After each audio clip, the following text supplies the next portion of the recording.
नहमदुहु व नुसल्ली अला रसूलिहिल करीम अम्मा बाद फ़अऊज़ु बिल्लाहि मिनश शैतानिर रजीम बिस्मिल्लाहिर रहमानिर रहीम। प्यारे बच्चों, अस्सलामु अलैकुम। हमारा जो लास्ट लेक्चर था वो था एक गाय और बकरी। इसकी हमने नसर भी की थी, अल्फाज मायने भी किए थे। तो उस नसर को हम थोड़ा सा आपको उसके बारे में बता देते हैं कि नसर में हमने किया क्या था। उसमें शायर पढ़े थे, इस नज़म के जो शायर हैं डॉक्टर अल्लामा मोहम्मद इकबाल साहब हैं। तो इस नज़म के अंदर जो हमें बताया जा रहा है, हमें सबक दिया जा रहा है दो जानवरों के ज़रिए, एक गाय और बकरी के ज़रिए। ये बताया जा रहा है जो गाय जो है वो शिकवा करती है अपने मालिक का कि वो उससे किसी का पाला ना पड़े सॉरी। तो उसमें अल्लामा इकबाल साहब ने एक बकरी के ज़रिए हमें नसीहत की, हमें बताया कि किसी का भी शिकवा नहीं करना चाहिए, हालात जैसे भी हों हमें शिकवा किसी का नहीं करना चाहिए। ये था एक नज़म थी जिसका मैंने आपको सरसरी सा एक बरकती ख्याल भी दे दिया कि हमें हालात जैसे भी हमारे पेश आएँ, अल्लाह ताला की तरफ से जो भी हालात आएँ, हमें हर हाल में शुक्र अदा करना चाहिए, शुक्रगुजार बंदा होना चाहिए। इस नज़म में बहुत ही प्यारे अंदाज में हमें ये बताया गया है। आज इसकी हम मश्क करने जा रहे हैं। इस मश्क को हम लिखेंगे, आपके सामने आपको बताएंगे, इसके सवालात और लिखेंगे। इसके जो इतने भी अल्फाज मानी हैं, मुज़क्कर मानी हैं, मुज़क्कर मानी हैं, जुमले हैं, अल्फाज मुतज़ाद हैं, वो सारा हम इसको डिस्कस करेंगे। तो प्लीज़ अपनी कॉपी और पेंसिल अपने साथ में रखें और लिखते जाइएगा। तो स्टार्ट लेते हैं, बिस्मिल्लाहिर्रहमानिर्रहीम। तो पहला सवाल है, चरागाह में कौन कौन से दरख्त थे? इस नज़म में आपने पढ़ा पीपल के दरख्त थे और अनार के दरख्त थे। तो हम लिखते हैं, पहला सवाल है आपके सामने, सवाल नंबर 1।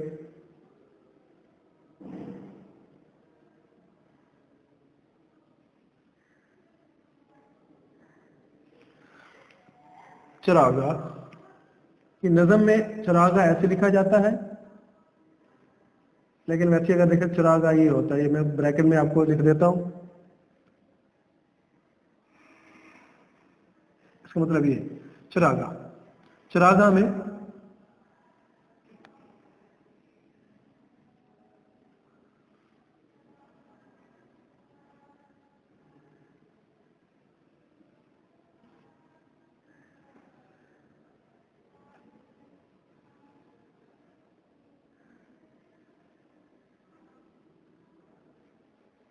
ये सवाल है, चरागाह में कौन कौन से दरख्त थे?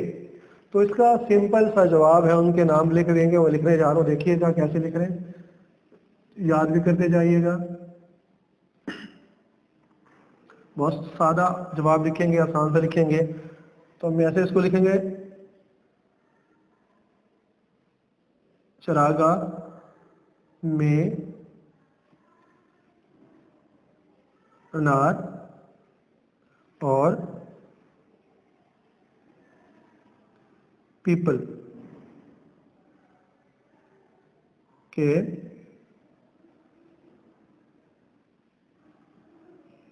दरख्त थे। तो डियर स्टूडेंट्स, बहुत ही सिंपल जवाब आपके सामने हमने लिखा है। अगर इसको आप देखते हैं, ये बिल्कुल इजी था, है, आपको भूलेगा ही नहीं। तो हमने क्या चेंज किया? देखिए, आधा मैं बार बार आपको बताता रहता हूँ कि आधा जो जवाब है उस सवाल के अंदर से ही हम लेते हैं। जैसे चरागाह ऊपर भी है, देखें हमने क्या चेंज किया, अनार और पीपल, किसकी जगह पर कौन कौन सी जगह, बाकी सारे हमने वही लिख दिया और साथ में आखिर में हमने जाके क्वेश्चन मार्क हमने खत्म कर दिया और खत्मे की अलामत दे दी। इस तरह से आपके ये 2 नंबर पक्के हो जाते हैं। अगले सवाल की तरफ बढ़ते हैं हम। तो अगला सवाल है सवाल नंबर 2।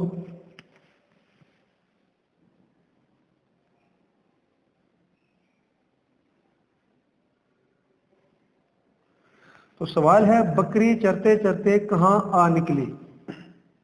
ये आपने नज़म में पढ़ा, उसकी हमने नसर भी की। तो मैं आपसे पूछता हूं, याद है? बिल्कुल याद होगा, क्योंकि आपने बहुत ही प्यारे बच्चे हैं, बहुत गौर से हमने पढ़ा था। बकरी चरते चरते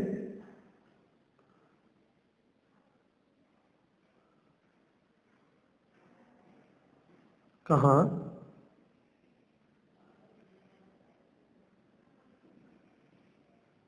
आ निकली। तो इसका आंसर बहुत ही आसान है, नदी के किनारे।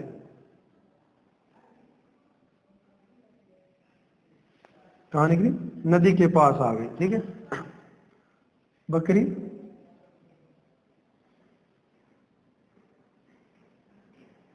चरते चरते नदी के पास आ निकली।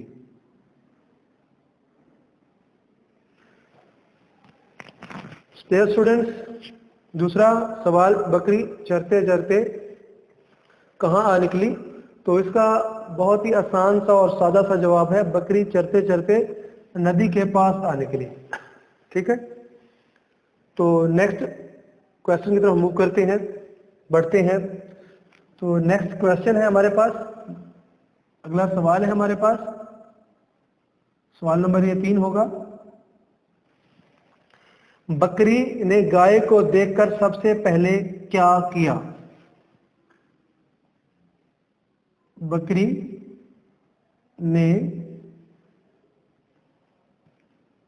गाय को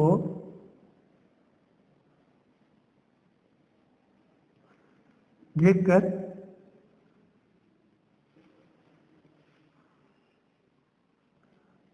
सबसे पहले क्या किया? इसका आंसर बिल्कुल सादा है, बकरी ने गाय को देखकर सबसे पहले झुककर सलाम किया। ये हमने नज़म में पढ़ा भी था, बंद में हमने पढ़ा था, उसकी तशरीह भी की थी हमने, उसकी नज़र भी बनाई थी। तो इसका जवाब क्या आएगा? बकरी ने गाय को देखकर सबसे पहले झुककर सलाम किया। तो इसका आंसर हम यूँ देंगे। ठीक है,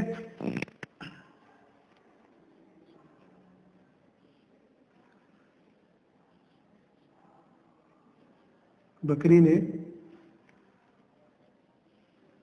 सबसे पहले गाय को झुककर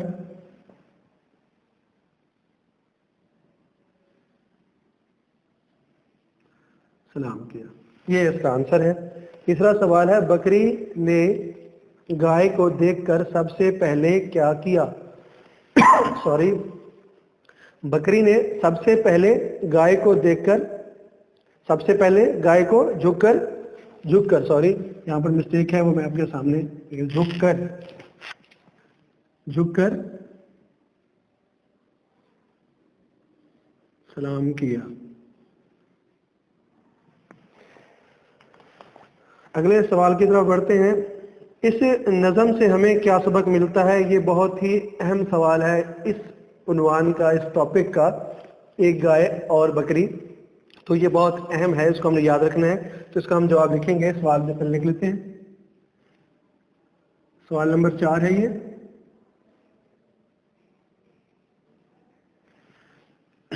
इस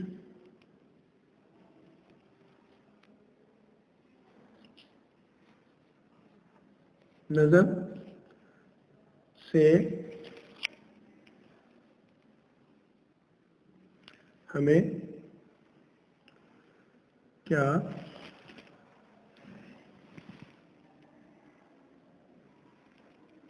सबक मिलता है? तो इसका आंसर, इसका जवाब हम देंगे बहुत ही सादा अल्फाज में, ताकि आपको याद भी रह जाए। और इसमें जो सबक, बार बार कह रहा हूँ कि इस सबक का जो, इस नज़म का जो है वो सबसे अहम सवाल यही है। तो इस नज़म से हमें सबक मिलता है कि इस नज़म से हमें सबक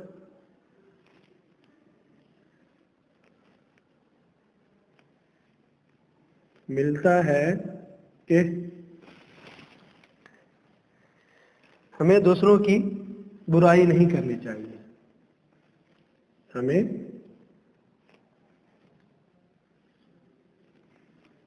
दूसरों की बुराई नहीं करनी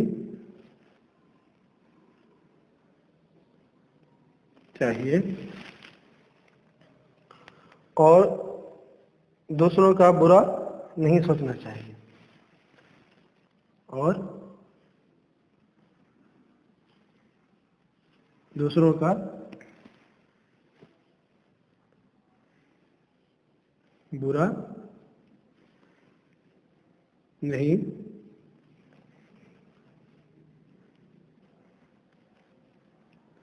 सोचना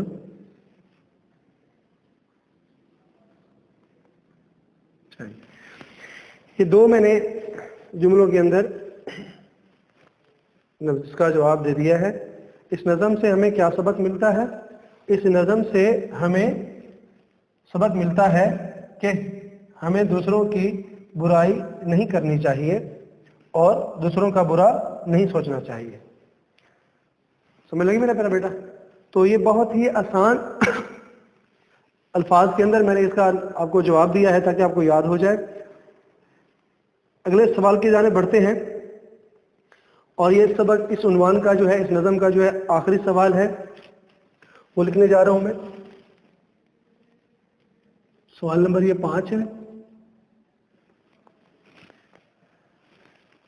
इस नज़म के शायर का नाम लिखें। बहुत ही आसान है, हमने बार बार इसको बोला भी, पढ़ा भी, ताकि आपको याद हो जाए। भला बताइए कौन है? डेफिनेटली अल्लामा मोहम्मद इकबाल साहब, जो हमारे कौमी शायर भी हैं और सूफी शायर हैं। सॉरी, मौसम की शिद्दत है ना, उस वजह से। इस नज़म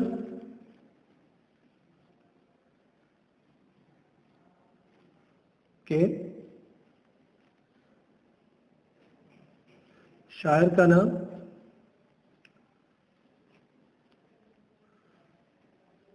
डॉक्टर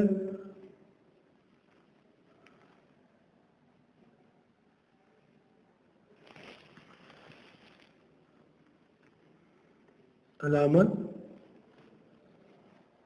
मोहम्मद इकबाल रहमतुल्लाह अलैह हैं।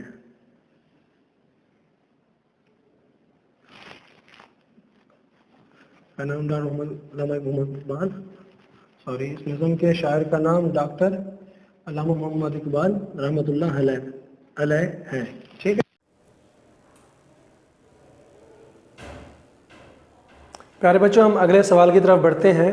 हमारा अगला सवाल है, मुनासिब अल्फाज लगा कर खाली जगह पुर करें। तो ये दूसरा सवाल है बुक के अंदर, तो हम ये लिखते हैं, इसको हम पुर भी करते हैं। सवाल नंबर ये 2 होगा।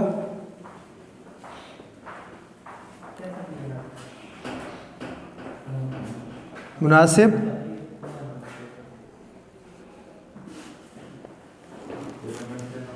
अल्फाज की मदद से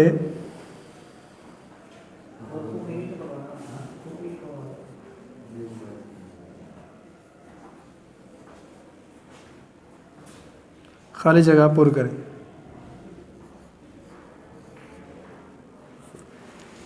ये सवाल है, मुनासिब अल्फाज की मदद से खाली जगह पुर करें। तो हम इसको देखते हैं, इसको डिस्कस करते हैं। पहला जुज़ है, दूध कम दूं तो डैश है। दूध कम दूं तो डैश है। तो खाली जगह में आएगा बड़बड़ाता है। क्या लिखेंगे?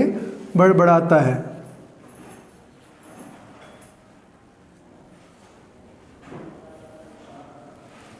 दूध कम दूं तो बड़बड़ाता है। अगले दूध की तरफ बढ़ते हैं। चरागाह डैश थी।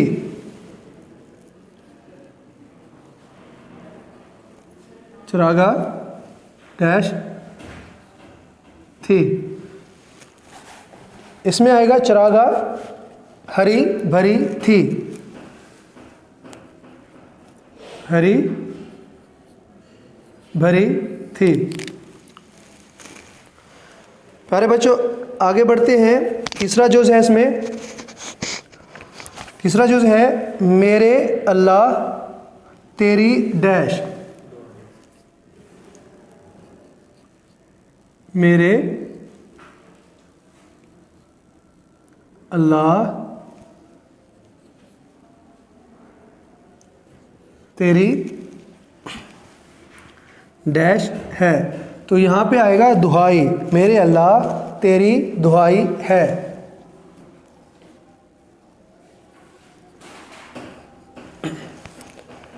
प्यारे बच्चों आगे बढ़ते हैं। चौथा जो है हमारे पास वो है हम पे डैश है बड़ा उसका।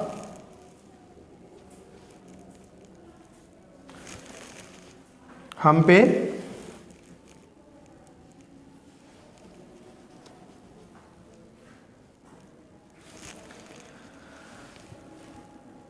है बड़ा उसका। तो खाली जगह में आएगा एहसान। क्या आएगा? एहसान। हम पे एहसान है बड़ा उसका।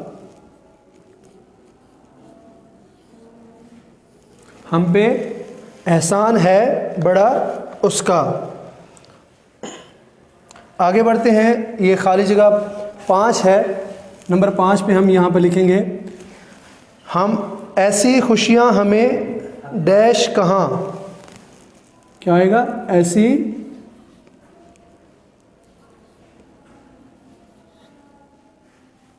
खुशियाँ हमें डैश कहाँ। तो यहाँ पे आएगा नसीब। क्या आएगा? ऐसी खुशियाँ हमें नसीब कहाँ।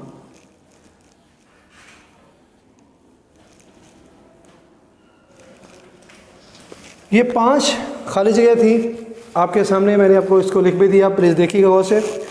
तो दोबारा इसको मैं रिपीट कर देता हूँ। मुनासिब अल्फाज की मदद से खाली जगह पुर करें। पहला है दूध कम दूं तो बड़बड़ाता है। दूसरा है चरागाह डैश थी। खाली जगह में आएगा हरी भरी। तीसरा है मेरे अल्लाह तेरी डैश है। तो खाली जगह में क्या आएगा? दुहाई। चौथा है हम पे डैश है बड़ा उसका। तो खाली जगह में आएगा एहसान। पांचवा है ऐसी खुशियाँ हमें डैश कहाँ। क्या आएगा? नसीब। तो इस तरह से हमने ये खाली जगह भी पुर कर ली है। हम अगले सवाल की तरफ बढ़ते हैं। मैं उम्मीद करता हूँ कि ये आपको याद हो जाएगा और आसानी से इसको आप याद भी कर लेंगे। तो अगला सवाल जो हमारे पास है वो है दरअसल अल्फाज के मुतरादिफ अल्फाज लिखें। मुतरादिफ मतलब हम मैनी, जिसके मैनी एक जैसे होते हैं उसको मुतरादिफ कहते हैं। तो हम वो लिखेंगे आपके सामने। आप उसको गौर से देख लीजिएगा, याद भी कर लीजिएगा और लिखते जाइए। जैसे कि पहले मैंने आपको कहा कि कॉपी और पेंसिल साथ में रखें। एक अल्फाज के कई मैनी होते हैं तो हम उनमें से लिखने की कोशिश करेंगे एक एक का, ताकि आपको जो है याद भी हो जाए। सवाल नंबर ये 3 है।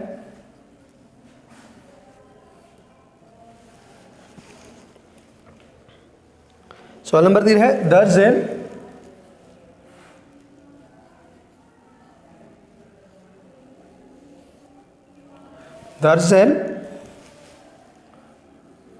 अल्फाज के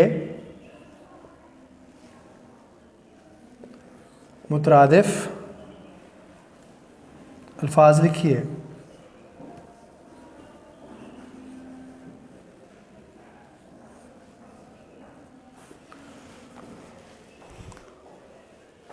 यहाँ पर हम दो पार्ट बना लेंगे, ये दो साइडें बना लेंगे। यहाँ पर लिखेंगे अल्फाज और यहाँ पर लिखेंगे अल्फाज, मुतरादिफ अल्फाज, सॉरी।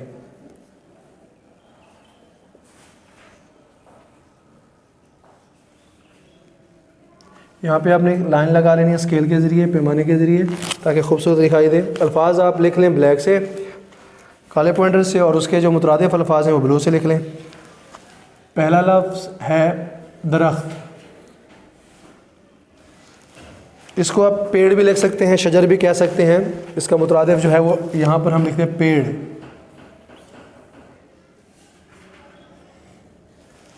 ठीक हो गया,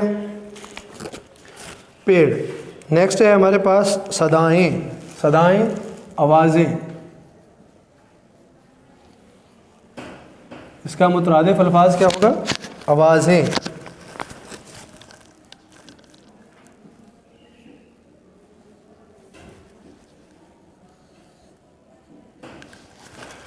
अगले लफ्ज़ की तरफ बढ़ते हैं, नदी।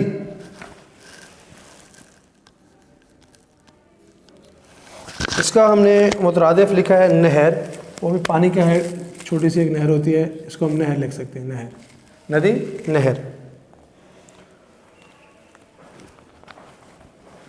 सॉरी। अगला लफ्ज़ है लुत्फ़, इसका हम लिखेंगे मज़ा।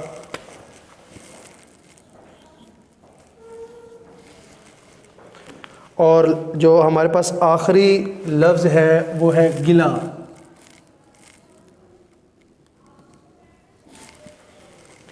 तो इसका हम लिखेंगे शिकवा।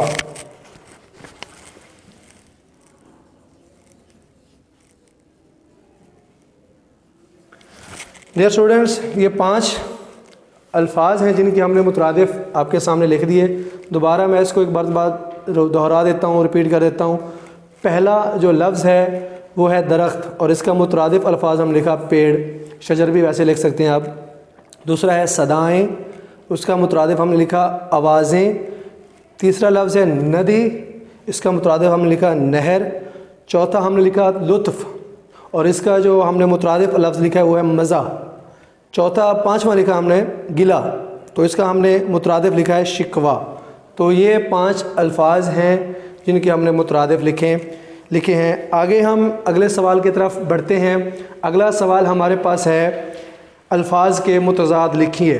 मुतज़ाद कहते हैं उल्ट को, उल्ट उसका बताना है। जैसे रात का उल्ट क्या होगा? सुबह। तो ये हम इसके उल्ट लिखेंगे, आपके सामने मैं वो लिखूँगा, आप इसको गौर से देखते जाएंगे। पहले भी इसके आप पढ़ चुके हैं मुतज़ाद। अब इस अल्फाज में जो मुतज़ाद हैं हम वो यहाँ पर डिस्कस करते हैं।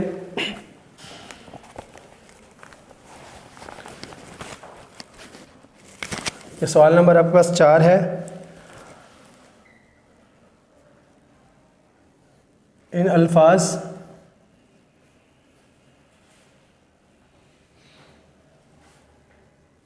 के मुतज़ाद लिखिए। वही उसी तरह से लिखेंगे, सिर्फ आपने अल्फाज लिख लेने हैं और एक तरफ से आप लिख रहे हैं मुतज़ाद, और दरमियान में आपने एक लाइन लगा देनी है।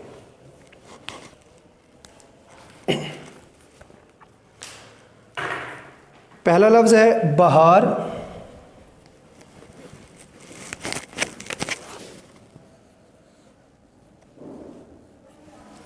और इसका जो मुतज़ाद होगा वो होगा ख़िज़ां। ये मौसम है।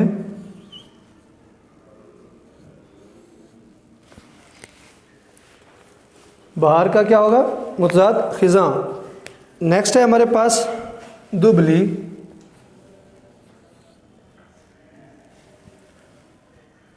इसका मुतज़ाद होगा मोटी।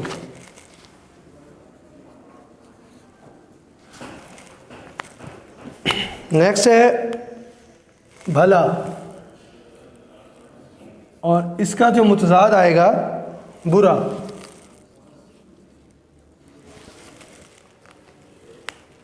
और एक लफ्ज़ है हमारे पास अच्छाई।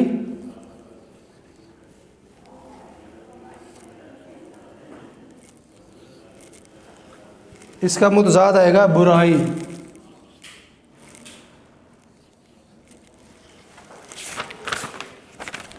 ये 4 लफ्ज़ हैं, आपके सामने अल्फाज हैं, इनके हमने मुतज़ाद लिखे हैं। दोहरा देता हूँ मैं आपके सामने। पहला लफ्ज़ हमारे पास बहार है और इसका मुतज़ाद हम लिखा ख़िज़ां। दूसरा है दुबली, तो इसका हमने मुतज़ाद लिखा मोटी। तीसरा है भला, इसका हमने मुतज़ाद लिखा बुरा। और जो लास्ट में है अच्छाई, और इसका हमने लिखा मुतज़ाद बुराई। ये 4 अल्फाज जिसके हमने मुतज़ाद भी लिख लिए। मुझे उम्मीद है कि आपने भी लिख लिया होगा।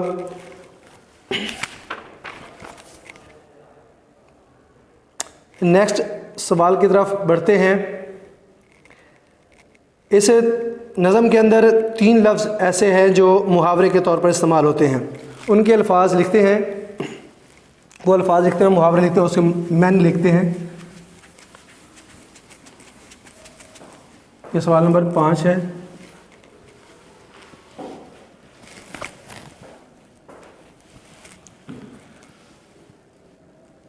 इस नज़म में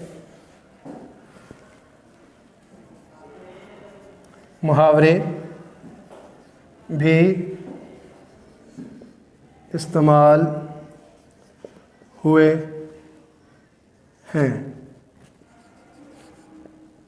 जैसा कि खुदा लगती कहना।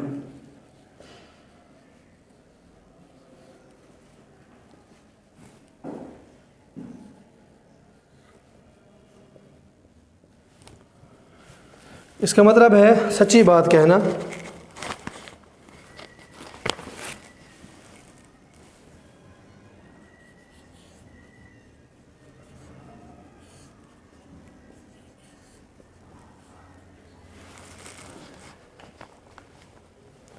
अगला वर्ड है, अगला मुहावरा है दिल को लगना।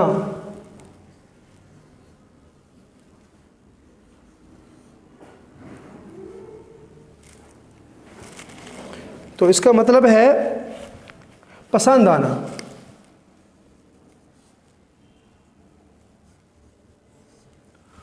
और आखिरी एक मुहावरा है पाला पड़ना।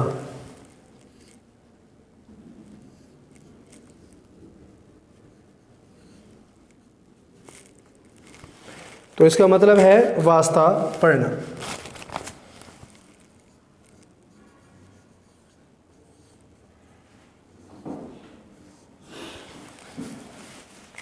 ये 3 मुहावरे हैं जो यहाँ इस नज़म में इस्तेमाल हुए हैं। प्यारे बच्चों, आज का लेक्चर हमारा इतना है। इंशाअल्लाह नेक्स्ट लेक्चर में आपके साथ कल मिलते हैं, मुलाकात होती है। आज के लिए इतना ही। खुदा हाफिज़।